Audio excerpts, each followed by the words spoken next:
Imagine if you only had one cell phone for the rest of your life. You never got a new one.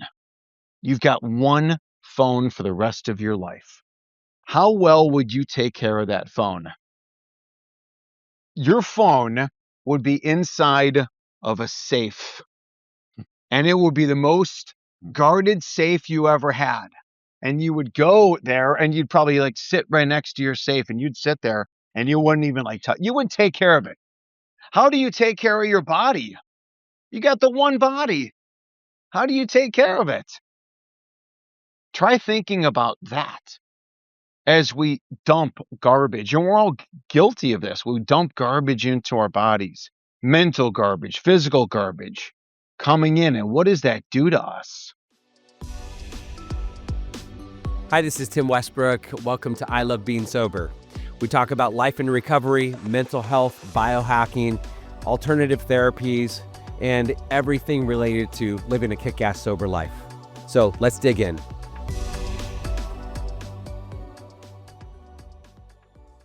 Today's episode of I Love Being Sober is a special one. We're recording live here at Camelback Recovery Outpatient Treatment Center with a live audience of people who are on the path of healing, growth, and recovery. Our guest is someone who has completely challenged the way we think about health and medicine. Dr. Jack Wolfson is a board-certified cardiologist, best-selling author of The Paleo Cardiologist, and founder of The Natural Heart Doctor, a practice focused on preventing and reversing heart disease naturally by addressing the root causes of illness. But what makes Dr. Jack's story fascinating is that he didn't start out practicing natural medicine. In fact, he was a partner in one of Arizona's largest cardiology groups, performing procedures and prescribing medications like every other cardiologist, until he began asking deeper questions about what actually causes disease. That journey led him to step away from the conventional system and build a new approach centered around nutrition, lifestyle, environment, stress, and mindset, the real drivers of our heart health and longevity. That's why I'm excited about this conversation today, because here at Camelback Recovery, we see every day how addiction, trauma, stress, and lifestyle choices affect not only mental health, but physical health, including the heart. So today, we're going to talk about why modern medicine often misses the root causes of disease, the connection between lifestyle, mental health, or heart disease, the foods and habits that create longevity, environmental toxins and how they impact our health, and how people in recovery can build a life that supports long-term physical and emotional wellness. Dr. Jack, welcome to the show. Thank you so much, Tim. It's great to be here. Yeah, great to be here. Great, Really great. Appreciate it. Yeah, I'm grateful to have you here. We connected a few months ago, and then and we saw each other at the farmers market, and that was when we got you on the show. So I'm grateful to have you here. And as always, we're going to save a few minutes at the end for Q&A. So if something that Dr. Wolfson says that resonates with you and you have a question, feel free to save that question and you can ask it at the end, because I guarantee you, if you have that question, somebody else probably has that question as well. So you were part of a large cardiology group, what most cardiologists do, procedures, medications, and the traditional model. What made you start questioning the system? It's definitely very interesting. And I also want to make sure that this is really poignant to a lot of you, because a lot of you may not be thinking about preventing heart attacks or strokes or heart failure or atrial fibrillation as we get older, although these things are impacting younger and younger folks. And hopefully some of the advice I can give you and tips I can give you are better, make you better health-wise, better brain, really, and also prevent heart disease, etc. But I would like to say that I was born into the health world. I was born into the cardiology world. My father was a cardiologist in 1970 when I was born. So I was hearing cardiology stories. I'm in my mother's womb and I'm hearing my father talk about cardiology stuff. So ever since I was born, I was a kid, I always wanted to be just like my father. And I would do exactly that. I would go through 4 years of medical school, 3 years of internal medicine, 3 years of cardiology. You talk about time and flying and stuff like that, which at the time felt like forever. Right. And now, of course, retrospect 25 years ago, but I didn't finish my training until I was 31. And I was in Chicago at the time and moved out to Arizona to join the biggest group in the state of Arizona, which a lot of people do, leave Chicago to come to Arizona for the reason of the weather, right? So my career was really taking off. Everything was spectacular in my world. I had all these job offers and all this opportunity and the place where I wanted to live, and everything was amazing for me. For my father, his life was not going so well. His life was getting sick, and he was first diagnosed with depression, and then a movement disorder that they called Parkinsonism, and then eventually at the Mayo Clinic they would label him with something called progressive supranuclear palsy, which is a Parkinson's-like illness. He had problems chewing and swallowing, and um, I used to say that he was like the life of the party. He was the joke teller, the storyteller, always invited people out for happy hour, on Fridays, all the medical students, residents, fellows, other doctors. Friday afternoon, I mean, he was work hard and party hard. And that's how I grew up. So I was like, why was this guy depressed? Why is this happening? Eventually, like I said, we take him to the Mayo Clinic, and the Mayo Clinic has no idea why he's sick and dying. And then I'm at a farmer's market. It was more like an arts and crafts thing up in Scottsdale, and this is now 2004. And I'm at this arts and crafts thing, and I run into a friend of mine who says, "You got to go meet this girl. She's over there walking around with her grandparents. Go say hello. Go talk to her." So I look over there, I walk up to her, start talking, and she is, at the time, she's a 29-year-old chiropractor. And she tells me all the reasons why my father is sick and dying. I'm a cardiologist. Mayo Clinic, we have no idea why my father is sick and dying. And Mayo says, no reasons, no cures. He'll be dead in 3 years. And then God introduces me to this young woman. And she tells me all the reasons why he's sick and dying. The way he eats, the way he lives, the way he thinks. And then she tells me, if you don't change because you're doing the exact same things as your father, you're going to die also. And I'm like, well, I don't want to die. I want to live. I don't want that to be me, because what happened to him was a just tortuous, cruel death. And he would die in 3 years, exactly like they said. And maybe for this, group, kind of like, maybe invoking alcohol. Let's say that my father was a drinker, and he was a fantastic drinker. Again, it didn't affect his job. It didn't affect his family life. In fact, everything he did about alcohol, just, he was the joke teller, the storyteller. Like I said, the life of the party. Everybody loved this guy. There was no abuse or anything like that. There was no negative to his alcohol use, except for the fact he's dead. And that was a contributing factor. Now, I can go through it all metabolically, biochemistry wise, on what alcohol did to liquefy his brain, amongst other things. It was not the only factor. And no, there were no other illicit drugs or anything else that my father was doing, but it was out. So again, like, that's the sob story there. But ultimately, I guess, to wrap up, this up, it's like when I had that epiphany moment from this young woman who I would quickly marry, have 4 children with. I would leave the biggest group in the state of Arizona and start my own company in 2012. And that gets me in front of great people like you, and in front of all of you as well. So yeah, that was that kind of that epiphany moment and that shift. And there's been a lot of, when you leave the medical matrix, if you want to use that kind of analogy of being inside of the system, when you jump from the system, there's a lot that goes along with it. A lot of scrutiny, a lot of people coming after you, medical boards coming after you because you're doing something different.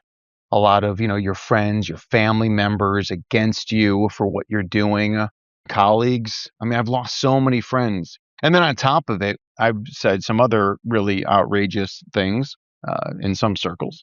And that has led to death threats.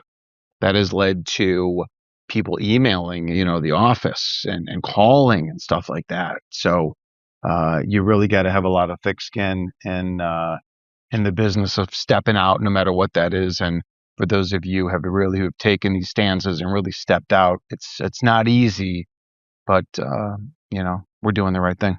Wow. Yeah, I can imagine. Well, thanks for sharing that. You talk about your father, and he was a big drinker, and he was a good drinker. So he never got sloppy, is what I'm hearing you say, and it never affected his job. We were talking before the show. The definition of an addiction is something you do repeatedly despite negative consequences. So there were negative consequences to his drinking. He wasn't aware of them though, right? Right. Is kind of what I'm hearing you say. Yeah, and I think that and that's what it is. Eventually, it's kind of like a lot of people could be in that same boat, and then it's a matter of how that's going to impact the health, down the road. Does it impact the brain? We clearly know that people who use alcohol have more brain-based disorders. Alcohol and atrial fibrillation, a very common heart rhythm problem, is definitely there. Alcohol and cardiomyopathy or congestive heart failure is well known. Of course, everybody knows about liver issues, along with it. So, Yeah. yeah. It's so cool to see that the it's the public is aware how bad alcohol is for you. When I first got sober 15 years ago, if you didn't drink, it's like, well, you don't drink. What are you, an alcoholic? And that's kind of how it was. Today, I don't think it's like that. There are a lot of people that don't drink because it's just not good for you. There's nothing good about drinking at all. Well, I think, a lot of cardiologists, though, in particular, they have recommended alcohol over the years, right? 2 or 3 glasses of red wine is allegedly heart healthy. And some of these cardiologists I can think of that I worked with, and again, cardiologists make a lot of money. And when you make a lot of money, you spend it on various things. And sometimes they would have the wine cellar in their house and the wine refrigerator. Like they would invest hundreds of thousands of dollars into this Right. stuff. So it really kind of, perpetuates itself. But, to your point, I think that not everybody, but a lot of people are really waking up to the dangers of it. Of course, the costs, the financial, related to it. I mean, people, talk about, oh, well, I don't have enough money to buy your book, or I don't have enough money for this, and this. Yet they found the money for alcohol, for example. I think one thing too is that this younger generation, if you will, the 20-year-olds right now, the concern obviously is that they're away from alcohol, right? But what are they gravitating towards as it relates to something else that would be mind altering, that would be, potentially, as detrimental. Right. The solution. People are searching for the solution, and the solution numbs you out. And whether it's alcohol or some other kind of substance, or TikTok or Facebook or Instagram, or exercise or fitness, or doing anything excessively to numb out so you don't have to think about the thing that's painful, the thing that's triggering, the thing that causes you to feel restless, irritable, and discontent.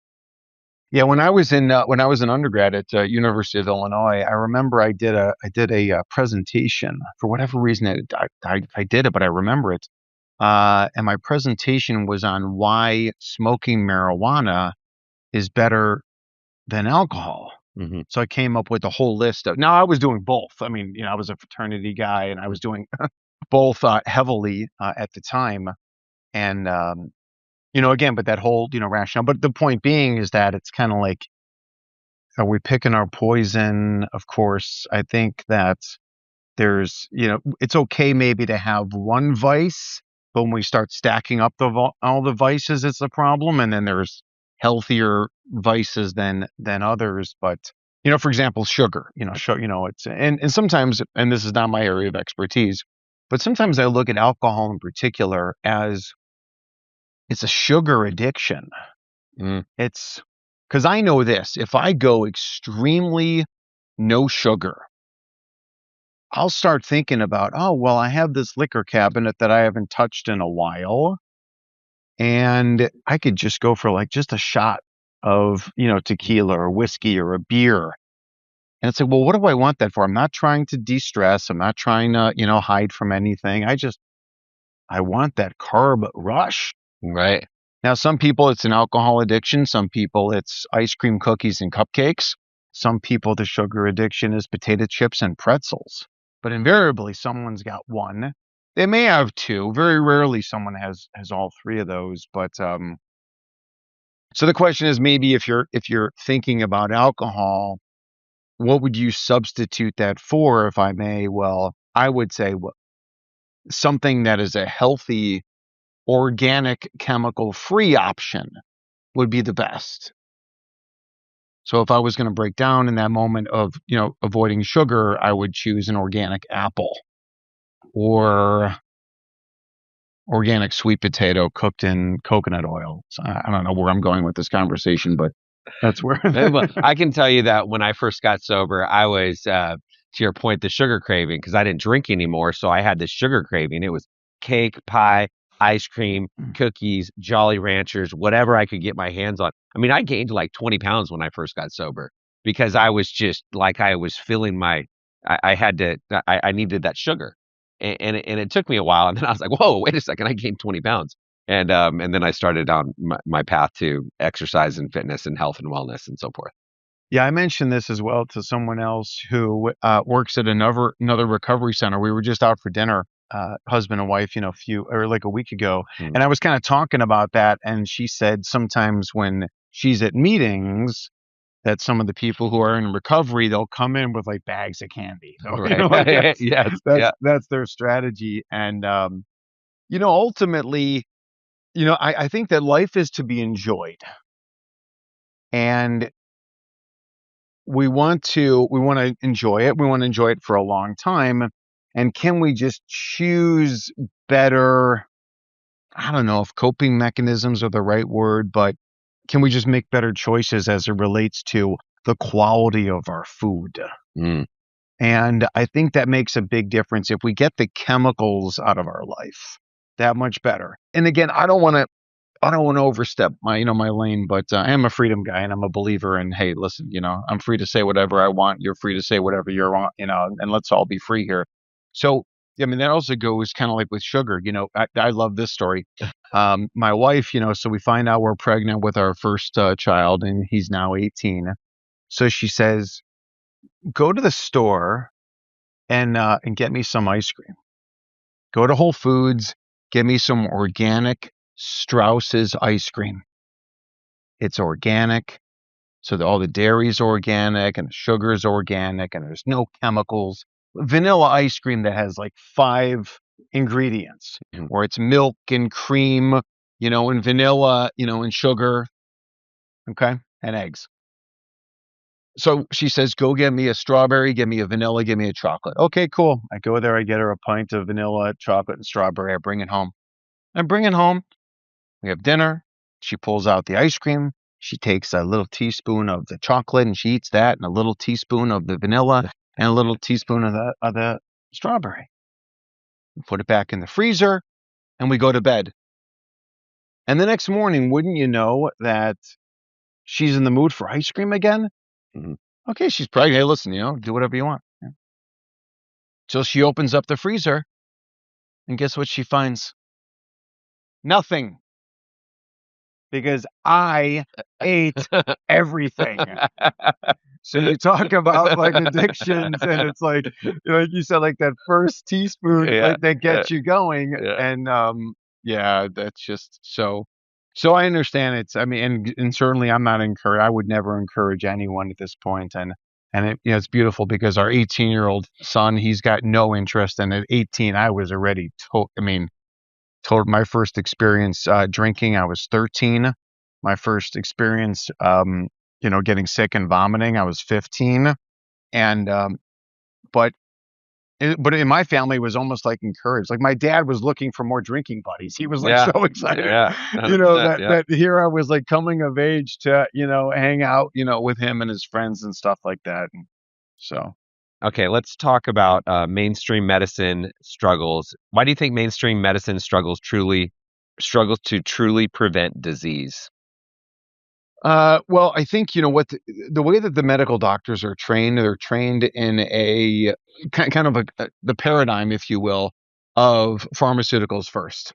We are brainwashed from day one about pharmaceuticals and why to use pharmaceuticals, why to do pharmaceuticals tests and stuff like that. We're never trained about root cause of why people develop high blood pressure, heart attacks, strokes, why people get sick. We're never trained in root cause. It's almost like in the recovery space where it was, okay, well, we got, you don't have to do anything, just take this pill and now you're going to be good. And unfortunately, the pill didn't really work, but they gave you the pill because that's all they were taught, as opposed to we peel back the root cause of why people have addictions, people have heart disease. Again, like even the concept of addiction, it's a label, but it doesn't address root cause. Just like coronary artery disease and strokes and cancer and fatigue and overweight or underweight or skin issues, gut issues, we never address root cause. We'll blame things on family history. We'll blame things on your genetics. Everybody in this room, genetics are perfect. Your genetics are perfect. If, however we got here, built in the image of God, evolution, whatever version someone chooses to believe in, that's a conversation maybe for a different time with maybe a different person than me. But however we got, our genetics are perfect. We can run and jump and see and feel, and we can make babies. We can do some amazing stuff. So why would we be genetically programmed to heart attacks, strokes, brain diseases, addictions? We're not. We're not.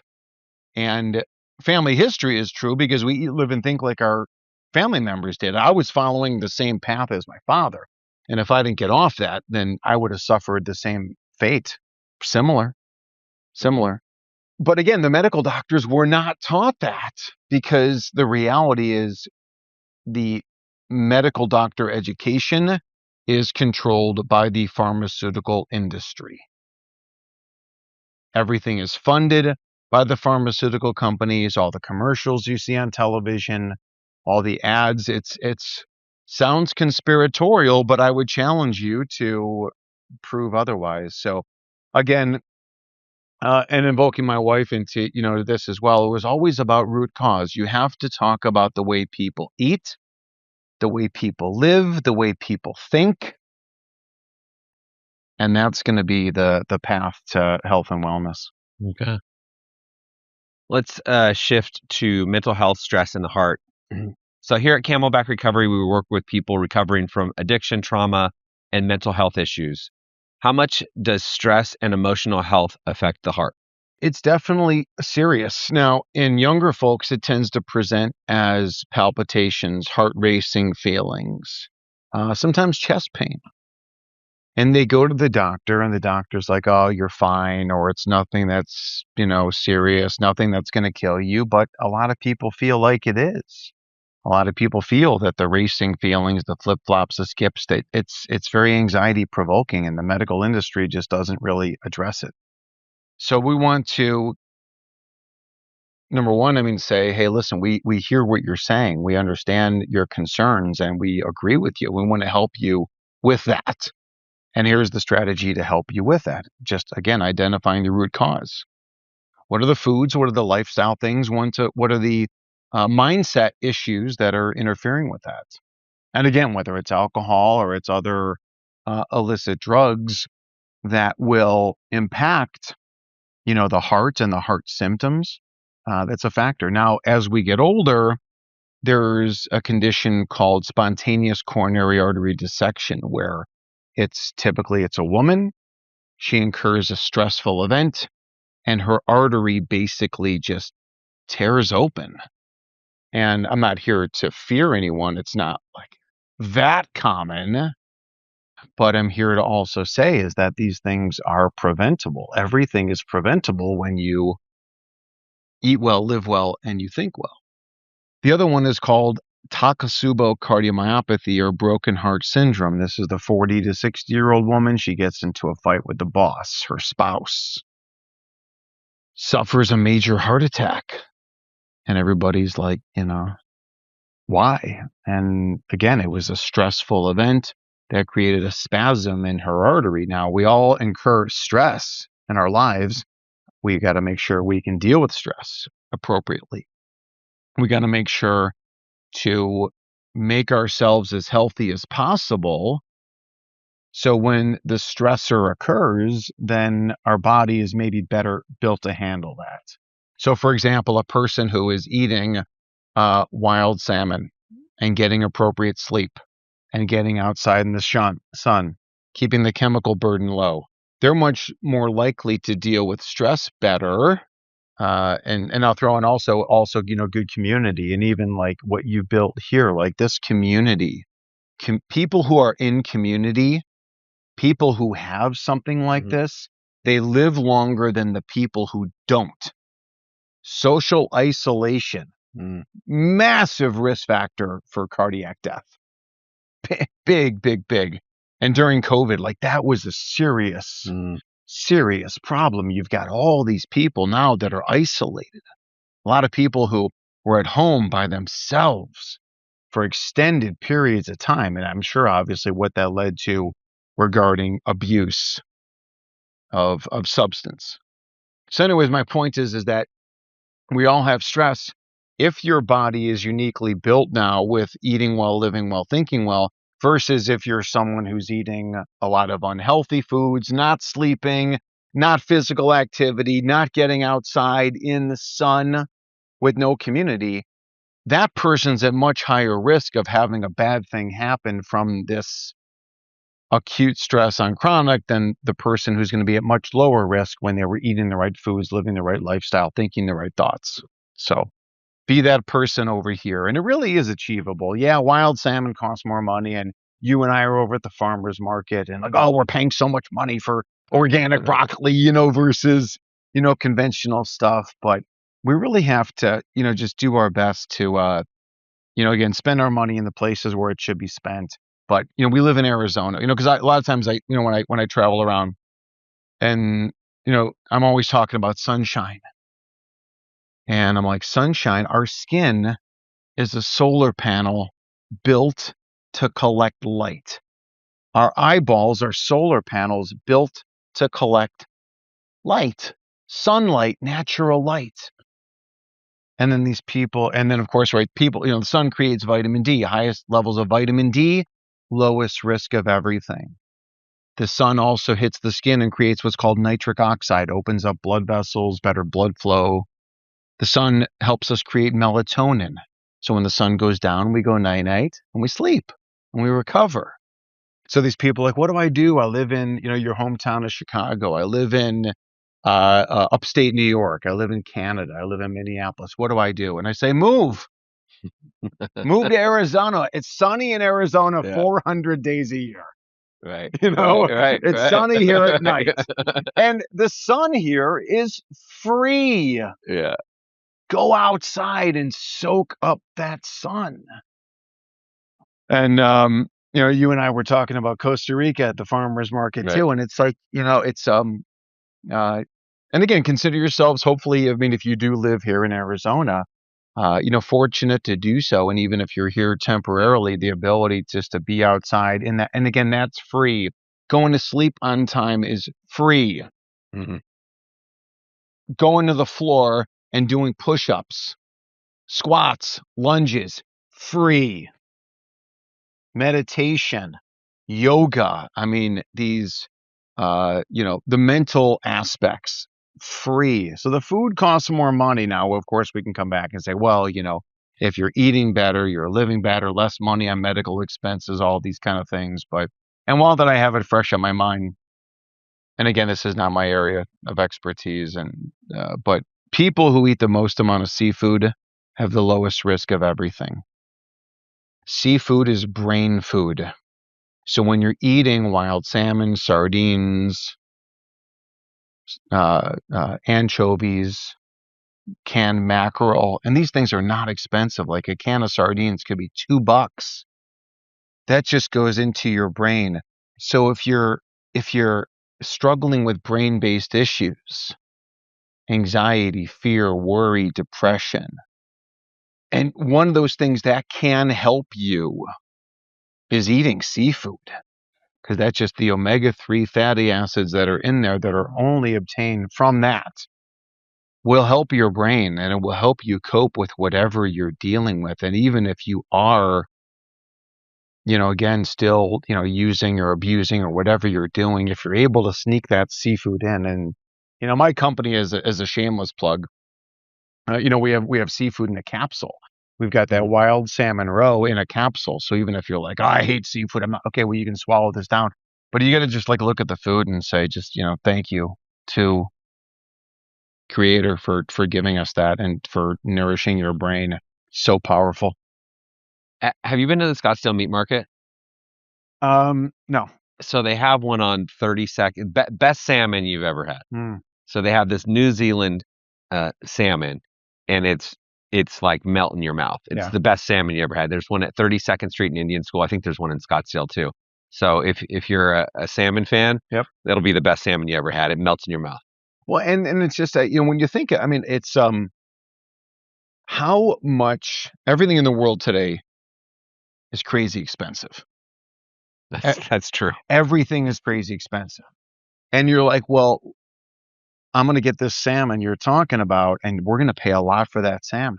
And then you're like, somebody had to fish that salmon, right? Package the salmon, ship it from New Zealand to get to Arizona. There's going to be significant cost associated with that. But even how is it possible that I can get a can of sardines that come from Spain, Portugal, Morocco into a can, and I can get that for $2 or $3? And when you do that, because I mean, again, when you do that, you're getting so much nourishment. Now, I am a Chicago guy. I grew up on deep dish pizza. I grew up with alcohol. I was not this organic lifestyle guy, for sure. I did nothing right, back in the day. But and I'd like to say, like, if I could change, anybody could change. But we can. It doesn't have to be like that expensive to live our healthiest life. Nice. In your experience, how does chronic stress, anxiety, and burnout show up physically in the body and the cardiovascular system? Yeah, I mean, it's just, so many people, it all plays in together, because we talk about the eat well, the live well, the think well, they all play in together. And so the more we do incorrectly, the more our health suffers. But the more we do correctly, and they're all intertwined, because when we're eating better, we think better. And when we're thinking better, we eat better.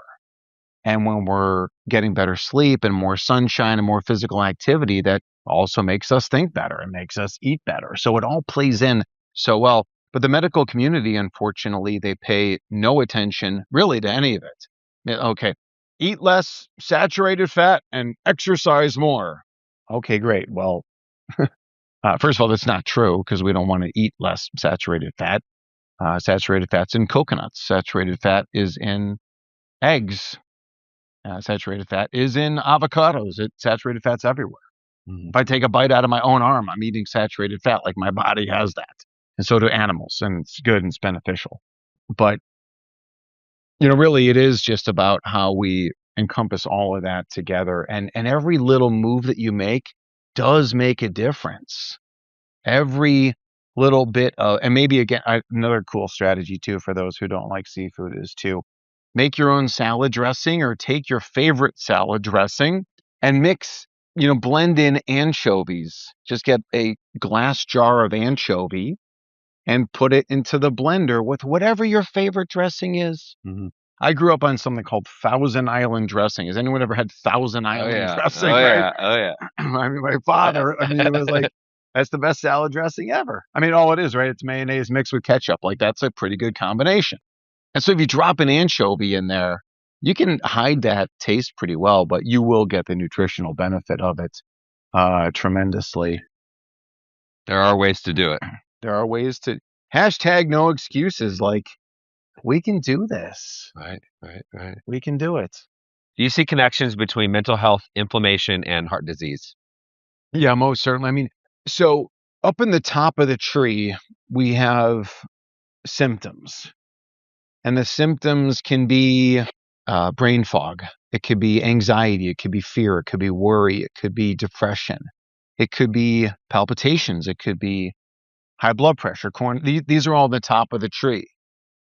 And below the ground are the roots. That's the root cause of why we have anxiety, fear, worry, etc. Root cause: childhood trauma, post-traumatic stress disorders, obviously bad food, environmental chemicals, all these things below the surface. But the trunk, I like to say, are the metrics, the objective data of how these things below the surface are causing this. And this is where kind of these markers of inflammation come in. Something called oxidative stress. When you cut an apple and it turns brown, that's the oxidation process. An avocado, you cut it, turns brown. Or back in the day when cars were made out of metal, now they're made out of plastic, but back when they were made out of metal, the car would rust. That's the oxidation process. That's going on in our bodies.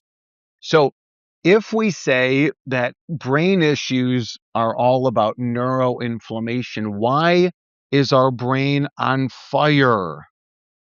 Why are the brains on fire, leading to these symptoms? And all inflammation, all disease, all anyone's complaints are from two things: too much bad stuff, not enough good stuff. It really is that simple. Basic. And it's so basic. Too much bad stuff. Now, childhood trauma is too much bad stuff. Right. Alcohol and drugs are too much bad stuff.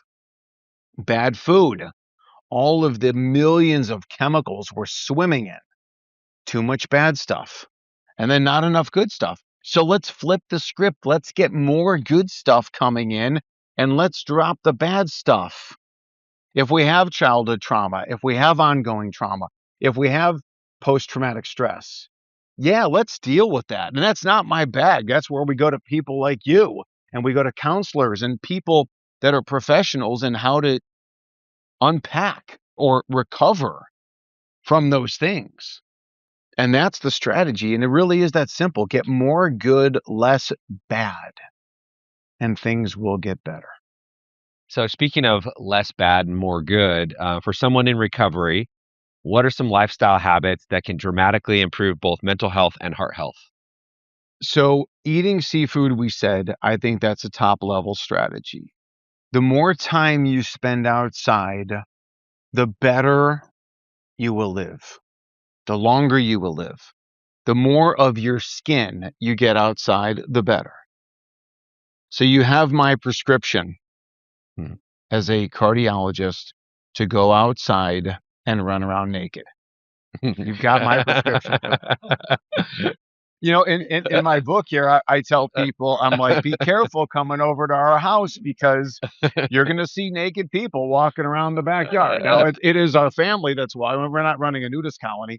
But I mean, the point is that, I mean, and really it goes back to how our ancestors lived at the time of Yeshua 2,000 years ago. They're outside all day, every day. What do you think? They sat inside of their stone, built hut, watching TV, watching Netflix, and ordering DoorDash. I mean, they had to go outside, Right. and they were outside all day long getting their solar panel into the sun. So, that is free. Go to sleep a little bit earlier. Be careful with all the artificial lights and all the tech. It is definitely killing us. It is mentally, what we're seeing and the images that we see. And again, all these other people talk about it. And again, I run into it. I'm scrolling through, oh, these people have more followers. Well, why would Kim Kardashian have more followers than me? I'm changing the world. Why does this woman have more followers than me? So I can get into that. That can be upsetting to me. But I mean, ultimately, just really embrace the outdoors, embrace the food, embrace the mindset, embrace your body. Can you imagine? This is another thing too. And the older we get, right, the more we speak, the more stories that kind of flood in, and you're like, what do I tell? What do I not tell? And so you share. But can you imagine if you only had one cell phone for the rest of your life? You never got a new one. You've got one phone for the rest of your life. how well would you take care of that phone? Your phone would be inside of a safe, and it would be the most guarded safe you ever had. And you would go there and you'd probably like sit right next to your safe and you'd sit there and you wouldn't even like you wouldn't take care of it. How do you take care of your body? You got the one body. How do you take care of it? Try thinking about that as we dump garbage. And we're all guilty of this. We dump garbage into our bodies, mental garbage, physical garbage coming in. And what does that do to us? Now, also, thankfully, the body is infinitely more resilient than the cell phone is, but it can only handle so much before it just taps out and says, I give. Addiction is often about short-term relief that leads to long-term damage. Do you see parallels between addiction and the way our culture approaches food, medications, or lifestyle?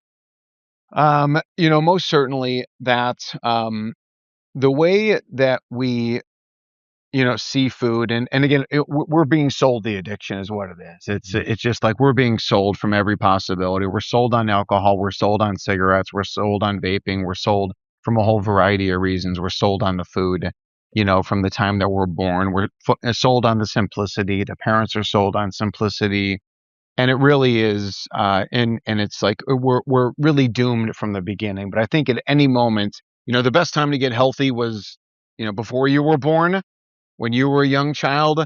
And of course, the second best time is now. So if we can really just take these little baby steps, but the more off the deep end you go, and you and I were talking beforehand, like, is health an addiction? Well, what is the definition of an addiction? Well, an addiction is something that actually becomes detrimental to you in one way, shape, or form, if I may kind of paraphrase, what you said. So could we take health to an extreme?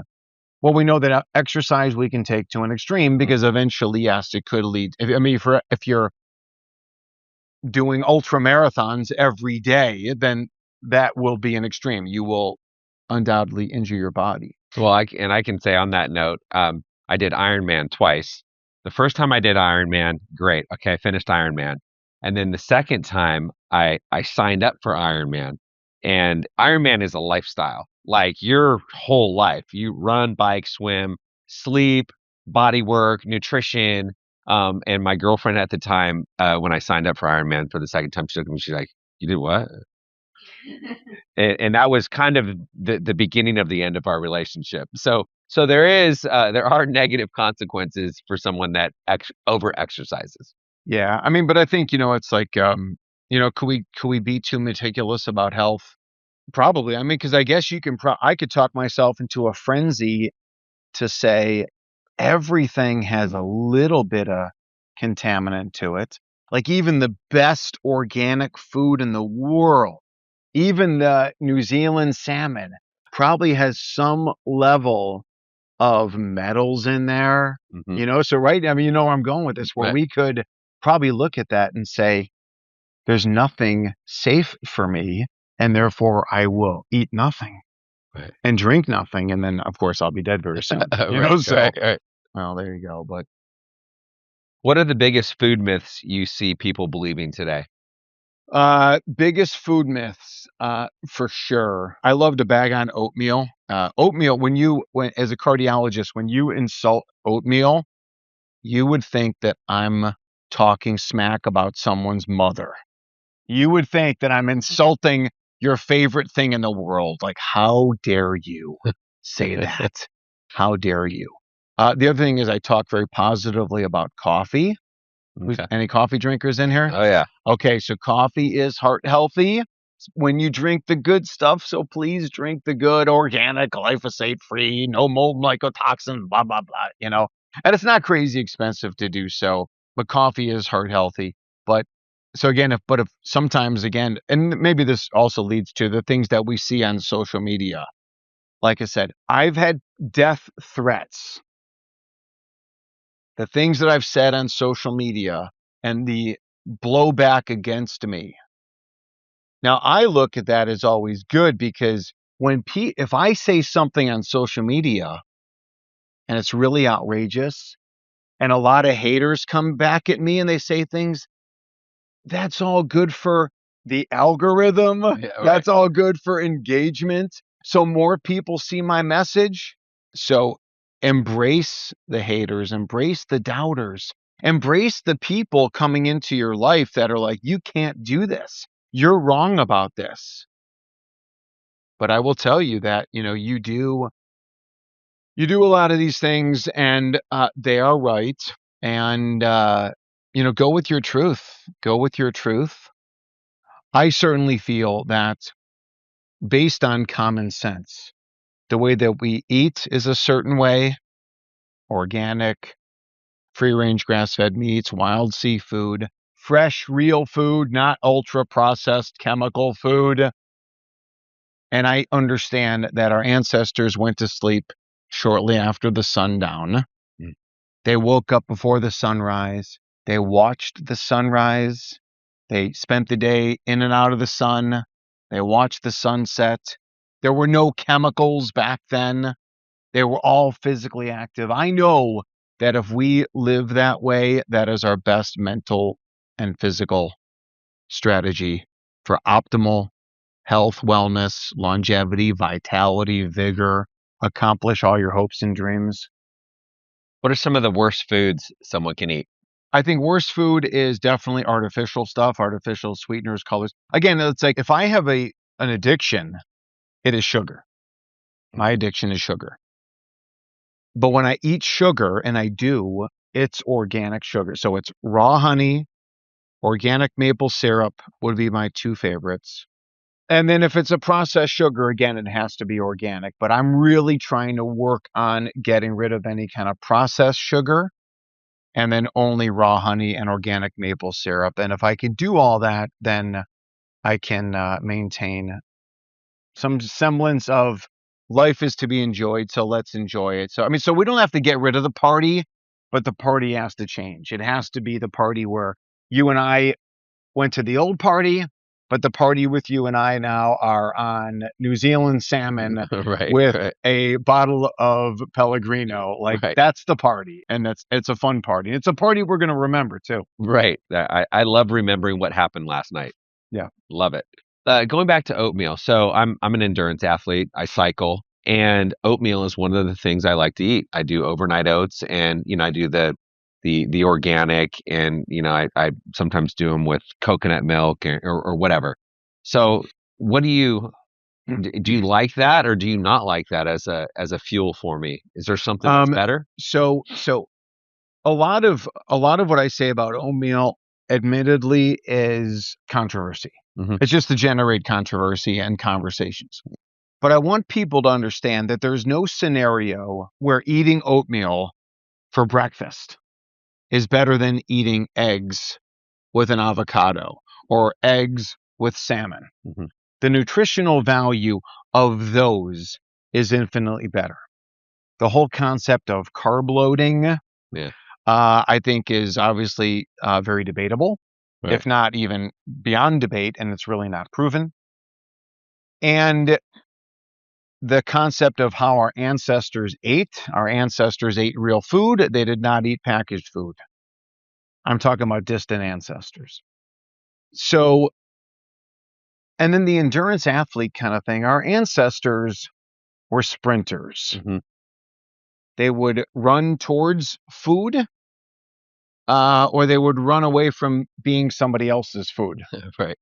So it was not, let's go run 26 miles and then let's bike, 112 miles and let's swim 2.5 miles. They weren't doing that. But for those who do it, that's fine. Again, it's fun. It's enjoyable for all the reasons why you did it. And there's definitely, you could take that to extremes and your body starts to fault because of it, or even how it, impacts relationships, because that is a big commitment to doing stuff like that. So I'm not opposed to it, but I would also say, hey, our ancestors were active. They carried water. They made shelter. They carried their kids around. It was more of like this short burst activity. And the science is really bearing that out, that the best physical activity for us is going to be that high intensity interval, training, run up the mountain and slowly, walk down the mountain. That's going to be best for us. Right. If someone wants to live to 90 or 100 with a strong heart, what are the non-negotiable lifestyle habits? It's just kind of reiterating a lot of the stuff that we said, where it's just eat well, live well, think well. I do want to insult overnight oats again now that I just, thought about this too, because this comes into a concept also. And again, like I'm extreme people, in case you care, which you don't, I'm wearing organic cotton underwear. We take the lifestyle very, very seriously. Number one, because I want to teach that to you and to people all around the world. And I want to live it to lead it. I want to walk the talk, but I also don't want to die like my father did at 63. So here's where I'm going with this for longevity. And this is also fairly simple. We want to get rid of plastic. Plastic is really, really, really bad. So when we talk about, and I'm not sure about the exact product of like the overnight oats, I believe that's a brand. Well, I make my own overnight oats. Okay, perfect. So, Tim, see, just listen to me, right? Yeah. And I usually have oats before I'm going to exercise, before a long bike ride or something like that.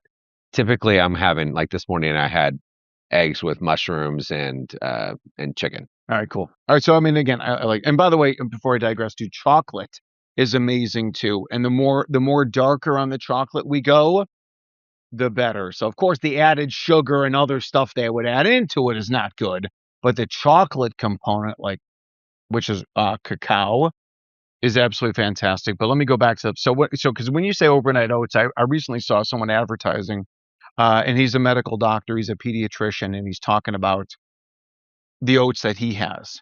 So he's got this oats that's inside of a plastic bag. Mhm. And he adds the hot water to the plastic bag, and it's getting me thinking like, okay, plastic is really, really bad. And the literature on what plastic does. So just try and work towards eliminating plastic to the best of our ability, and again, I don't want to overwhelm people here, and maybe just some of the little things I'm saying, whether it's eating seafood or getting outside more often is good, or just you don't have to go to the gym, you can just do push-ups, pull-ups, squats, lunges. Take every time you eat, go for a 10-minute walk outside. How about that? With as much of your skin showing as possible without getting arrested. Do that. Love it. Love it. So, All right. anyhow. So now's the time. We're going to open it up to questions. Thank you so much. I don't normally ask questions, but do I have to push anything? My father died of a heart attack when he was 62, so that really resonates with me and kind of runs in my family. So I'm I'm kind of a health nut. I'm trying to reverse that with myself. Just turning 50, I can relate to a lot of what you're saying. But my question is, now you had mentioned wild salmon capsules. I'm plugging two here, but how do you feel about supplements, and what would you recommend if someone could relied on a lot of supplements for their health? Yeah. Thank you. I'm sorry to hear about your father. And that also strings us into what I think is so fantastic about a lot of the stuff we're talking about is that everyone here has the ability to inspire other people. And what a blessing that is. Like, no matter what your addiction is, no matter what your story is, or what your addiction, now, whoever you are, if you become better and other people see you becoming better, how amazing is that? No one's going to listen to, I'm talking to my kids. Oh, tech is bad, kids. You guys can't be on tech. You guys shouldn't be doing this. I'm drinking, beer. I tell my kids, you shouldn't do this. You shouldn't be eating this way. They're never going to listen. But as we grow older and we're this inspiration to the family, like I'm the patriarch of my family. I'm the oldest, male in the family. So what I do and what my wife does, the kids see and they do and they follow. And this ability, I'm talking, 75-year-old woman, it's like, if you change and your kids see that and your grandkids, look at grandma. And then you see grandma, she's dancing at the wedding, like that's so amazing. to answer your questions about supplements, again, our mantra, this 100-year heart method, the eat well, the live well, the think well, those are the foundational things. They're all equal. And then we can do super duper advanced testing, like we said, to see what your status is. And then we can get into evidence-based supplements. And there's a lot of different supplements that are out there. And I'm going to do another shameless plug. There are a lot of people in the industry, the health industry, and they talk about eating organs. So they eat liver, heart, kidney. And our ancestors ate that. And if you see some of our Instagram videos, you can see our 8-year-old and 5-year-old daughters eating the bloody raw organs. And they're eating it like another kid is eating M&Ms. They love it so much. Our 18 and 13-year-old boys, they're not quite as enthusiastic. They've been a little bit victimized by sugar, just like life happens. And if you don't repeatedly do that. So again, eating that is great, but you can also get that kind of stuff inside of capsules. So you don't even taste it. You just swallow it down. Because if we say that alcohol is a toxin to the heart and to the liver and to the kidneys and to the brain, well, maybe if you're eating those foods or swallowing those capsules, that's the concept of food as medicine, and that would help to rejuvenate your organs. We've really moved on as a company, a natural heart doctor, moved on from a lot of this synthetic lab-made stuff and moving more towards the food as medicine. So the wild salmon roe in a capsule. We call it our liver, heart, kidney is from unvaccinated New Zealand elk that are prairie grass fed. So they're free range animals. And then they're field harvested, meaning they are out with their family and their friends. And then they're dropped by a marksman from a distance and they're sacrificed and they're blessed, for our health benefit. I don't write the rules. That's just God. That's just nature. These are the foods that we eat.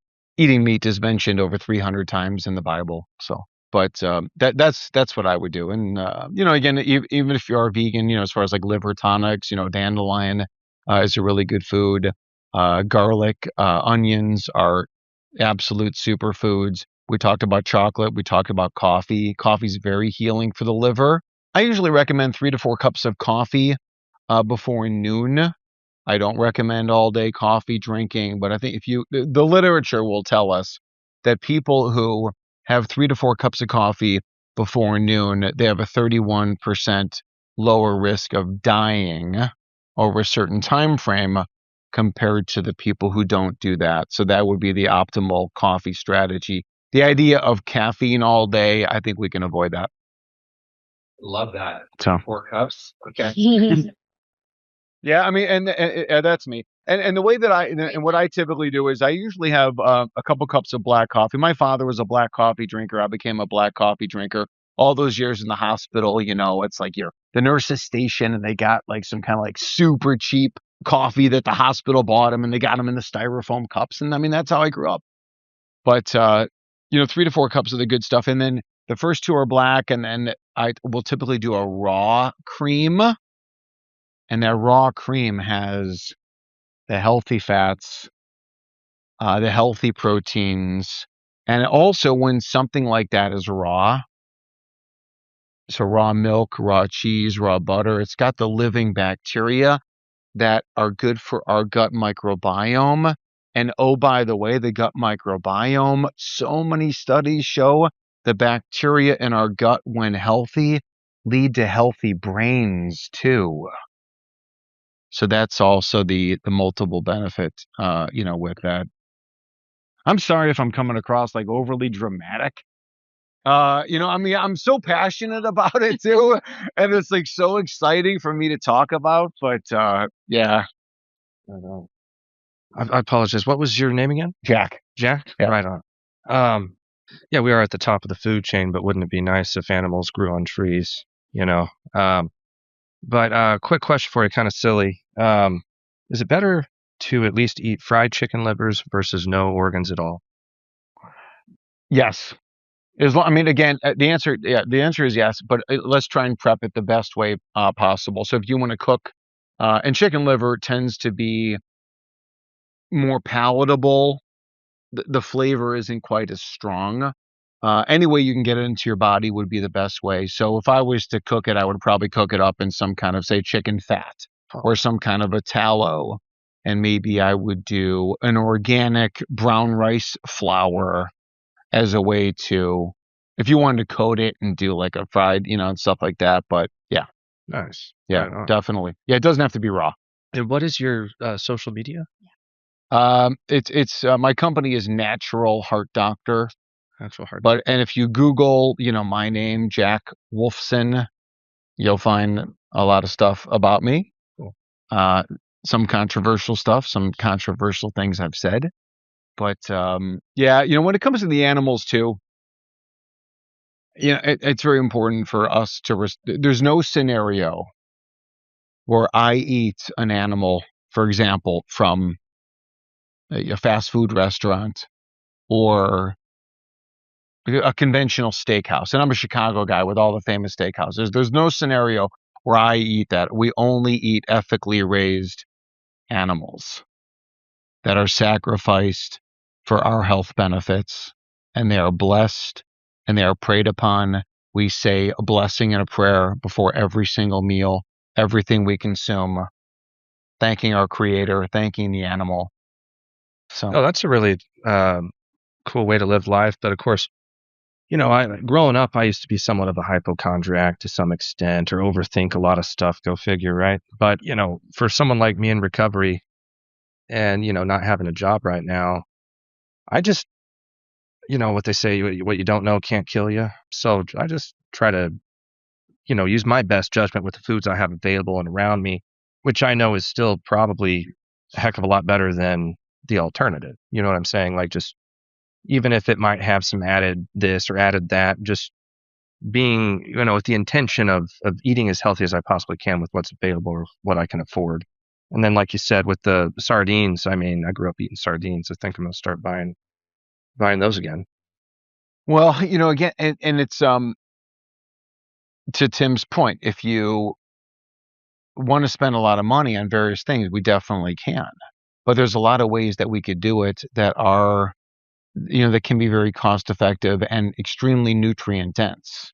So think about an egg. Can you imagine, how is it possible that you could pay $3 for a carton of eggs? All the work and all the effort that it takes. You got the chickens, you got to feed the chickens, house the chickens, and then you collect the eggs and you package it and it winds up in the. How is that only three? How can it be $3 or $4? I mean, an egg should be $1 an egg. It could be $2 an egg, and the nutritional value. But again, in most cases, it's not. So to your point, the food aside, if you can, and anybody can, focus on getting outside more often. No cost on that. Going to sleep an hour earlier. No cost on that. You don't have to go to the gym, right? You can just exercise, as we said. And maybe again, like you said, where you have a meal and you're saying grace over the meal. That, in addition to what I believe is right, it also helps us engage in what's called parasympathetic tone. So we digest our food better. If we're thoughtful before the meal, if we eat slowly, chew, as a single guy, like back in the day, especially, I mean, I would like eat over the sink, right? Over the garbage can, like who hasn't done that? But, when you sit down and you really enjoy the flavors and the taste and the conversations, maybe during meals or even by yourself. But we're all guilty of this, standing over the sink. And it's just so Right. let's just continue. If we can all commit to moving forward, and I'm going to commit this right now too. Moving forward, I'm going to commit to just trying to do better.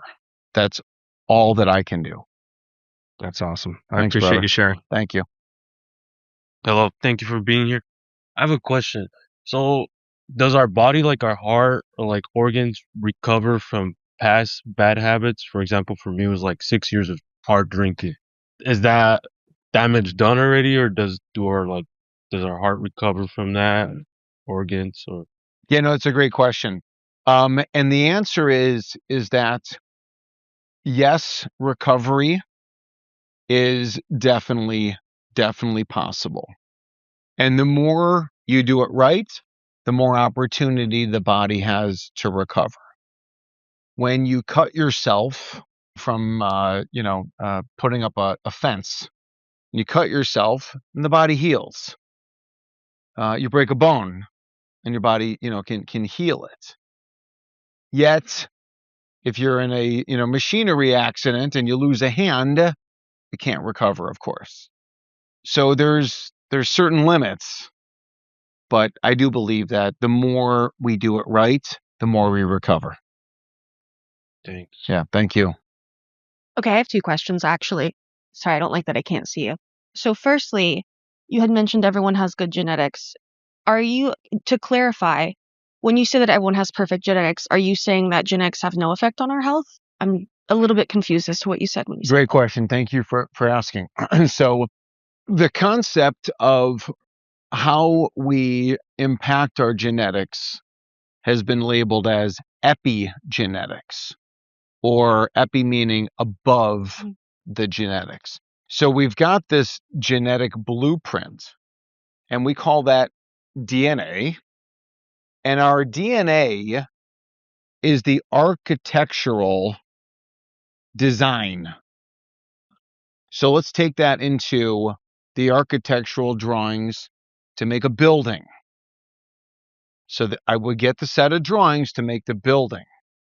We can either use quality materials and craftspeople who are the best, and we will get a fantastic building. Or we can use inferior materials and inferior tradespeople, cut corners, etc., and the building will not be a good building. But if the design was perfect, if the architectural drawing was perfect, which ours is, if we feed it what it needs, we will get the best outcomes. Okay, that makes sense. And then bouncing off of that, because you do mention organic food a lot, specifically with like genes, why do you tend to focus more on organic instead of like GMO? Is there a reason that you emphasize that if we already have the genetics that we are and they're perfect? Sorry. But we have to feed our genetics the right fuel. You can't take a gasoline car and feed it diesel. You can't take a diesel and feed it gas. It doesn't work. So if we give our genes the right foods, it will get the job done. The problem with GMO is that it is genetically modified in order to allow an inordinate amount of pesticides to be dumped onto the crop. Those pesticides kill pests. Those pesticides kill our gut microbiome, and then that leads to ultimately illness in us. So that is why I am so adamant about eating real food that our ancestors enjoyed since the dawn of human existence. Pesticides, herbicides are less than 100 years old. Before that, humans never experienced any of it. But it can be difficult. The world is against us. Why do doctors tend to reach towards genetics and say it's genetics? Because that implies there's nothing you can do about it. You know, you, sir, you've got this gene. I mean, you got this family history. It's your genetics. That's where the alcoholism comes from. Before alcohol, nobody was addicted to alcohol. Like before, it was in Roman times, and it was in, like nobody ever had that problem. So, yeah, I don't know. I hope that helps. Yeah. My question is, I went to the hospital with the chest pain, and then they diagnosed me that supposedly I had a artery clogged. Now you saying that they tell you that, oh no, you're all right, and now I'm concerned. So I don't know what to do. Now I'm concerned, very, very concerned about it. So they said that it's not gonna happen like next month or a couple years, but it was gonna happen for a heart attack. So now I'm a little concerned what do you advise me to go on the surgery? Does it really have to happen or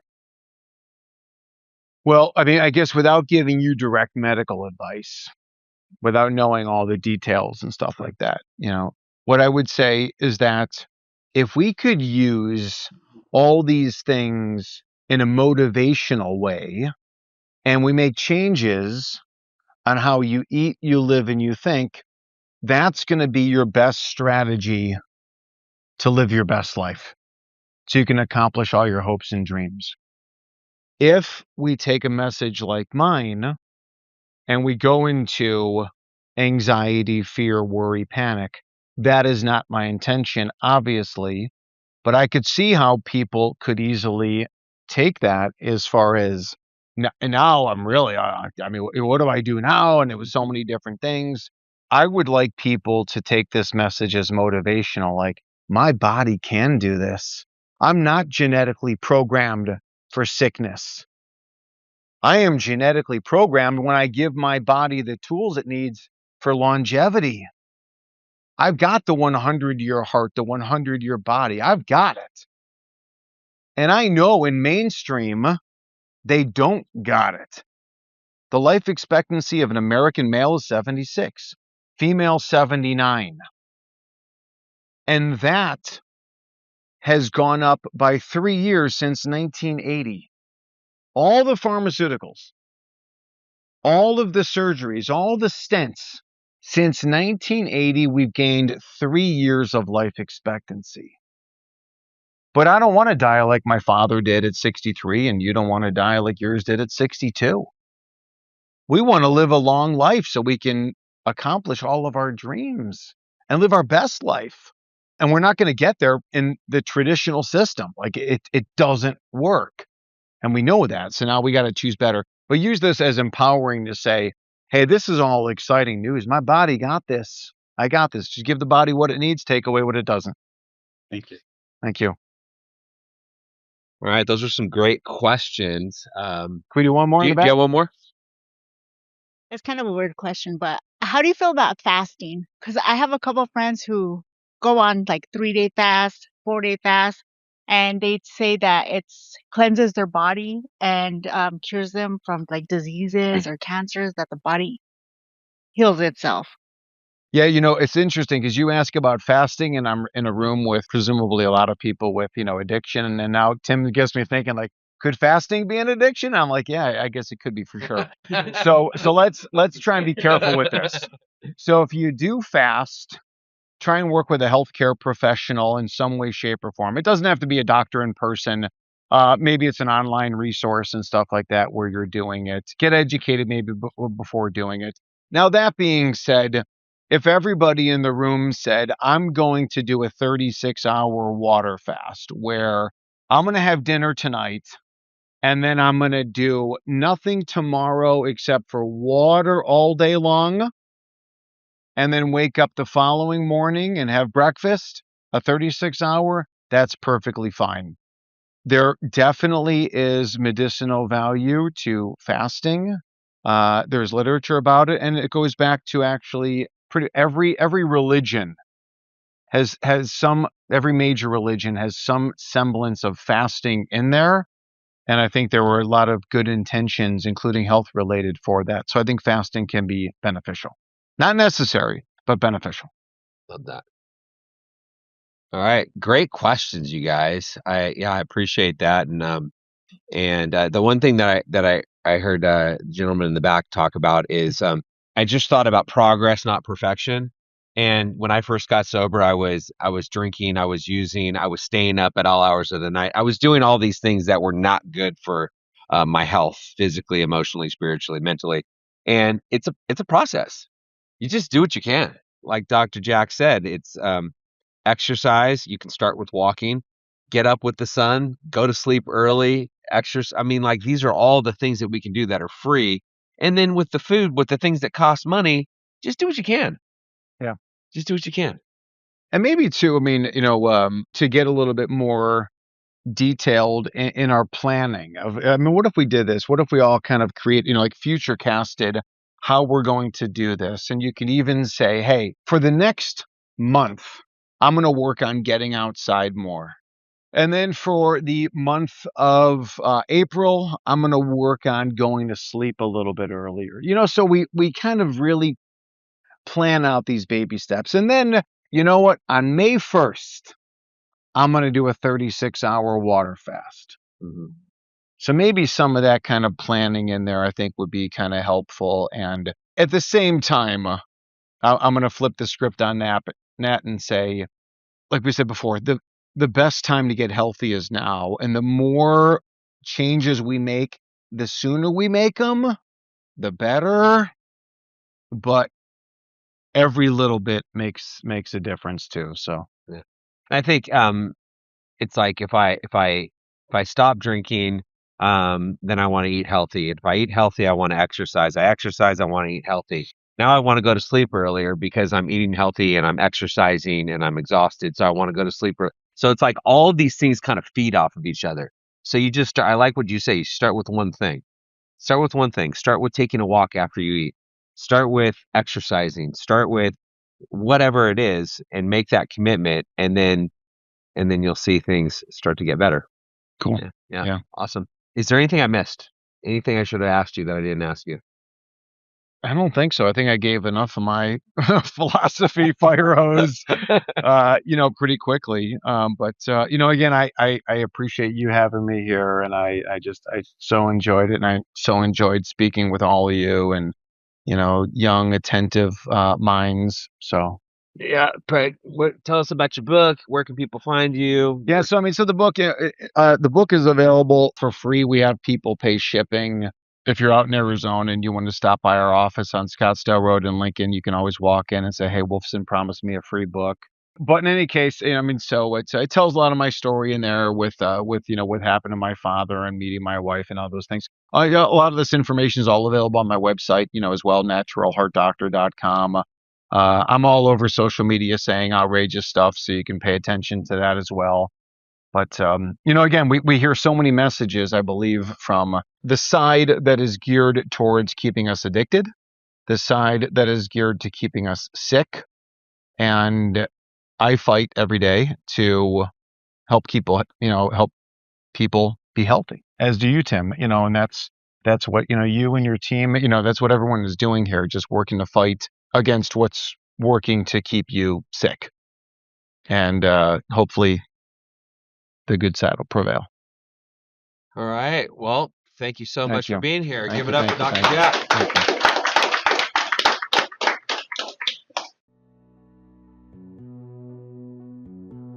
Thanks so much for listening to I Love Being Sober. I hope you got something valuable from today's episode. And if you're looking for more resources on recovery, mental health, or any of the therapies we talk about, head over to camelbackrecovery.com. You can find more episodes, blog posts, and ways to connect. Until next time, take care of yourself, keep growing, and keep living a kick-ass sober life.